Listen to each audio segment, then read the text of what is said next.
الحمد لله وكفى وسلام على عباده الذين اصطفى اما بعد. سورہ مخ کے وزیر اعظم پاکستان او داغه کابینه مرزایان قادیانان اقلیتی کمیشن کې غستی دي. زد عالمی مجلس تحفظ ختم نبوت یو نمائندہ په حیثیت د خپل ټول جماعت د طرف نه داغه مکمل تردید کو او باغی کې مونږه حکومت پاکستان تدارس کو چې تاسو د اقلیتی کمیشن کې غستل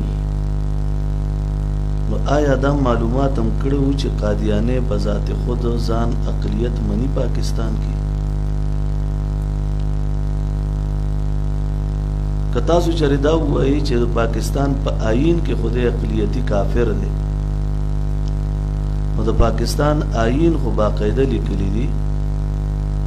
1974 آرټیکل 3 لاندې 106 260 لاندې د آئینی کافر ګرځولې دی او اقلیت یې ګرځولې دی لیکن مرزایانو ځان تر اوسه اقلیت نه دی منلی. بیا مونږه خپل مشرانو د فرمان مطابق لکه فقیه امت شاہین ختم نبوت حضرت مولانا اللہ وسائے سے دامت برکاتہ عزیز الرحمن ثانی سے عبدالرزاق سکندر سے اور زمانگا صوبائی رہنما حضرت مولانا مفتی محمد شہاب الدین پوپلزئی سے یا زمانگ نور اکابر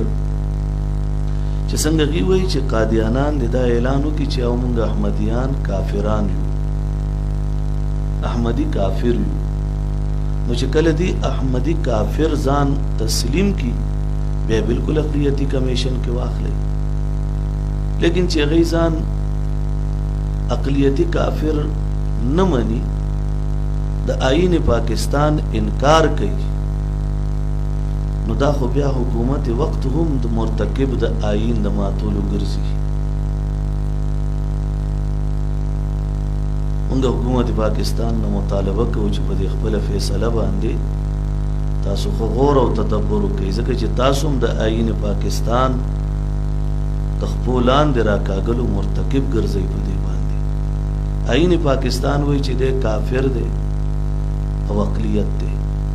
قادیانه انکار کوي غزان ته کافر نه وي.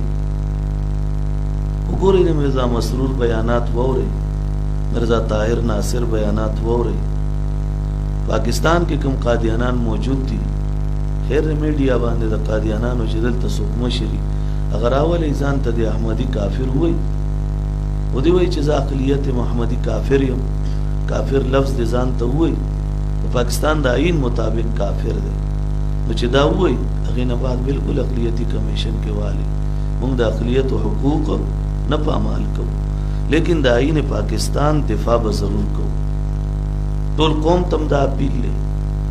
خصوصا د پی ټی آی نوجوانانو ته چې کوم دا وایي چې موږ مؤمنان مسلمانان ای د خپلو ممبرانو نه باقاعده دا مطالبه وکړي خپل حکومت نه د مطالبه وکړي خپلو منسټرانو نه د په خپلو علاقو کې مطالبه وکړي